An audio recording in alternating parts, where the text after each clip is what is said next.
خو زموږ د امام صاحب پر مذهب استخلاف جایز دی چې هغه راولاړ شي چې دی که راولاړ شو د مقتدی که د امام داسې بېهوشه شو چې بدګزار شو د هغه وخت یې بس د هغه ځایه څه د شروع کې آخرت یې ووایي خو چې دغسې واقع پېښه شي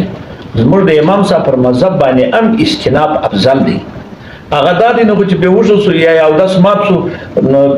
منځګر سره بېرته سره وګرځي په بل امام پسې دې وکړي هغه ته ګرځي چې اودس ادا کړي او که راولاړ شي بل څوک ودر هم بلکل د راولاړ شي دا کیسه موږ په بل درته کړي دي خو زه به یو خبر درته وکړم پر ما خپله دا چلاله د افغانستان خلک د دې سره ډېر ناعادته دي زه خپله دا ایستوله د مازدیګر په لمانځه کې ولاړم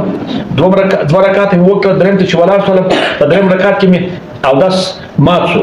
وینې سولې زه چې راولاړ شوم د شام ته مې یو سړی ولاړ و چې پنځر املا هم و دا مې راولاړ شو تر لاس راکش کې مخکې مې وکړې زه ولاړم اودس مې تازه کېدلې نږدې اوبه وې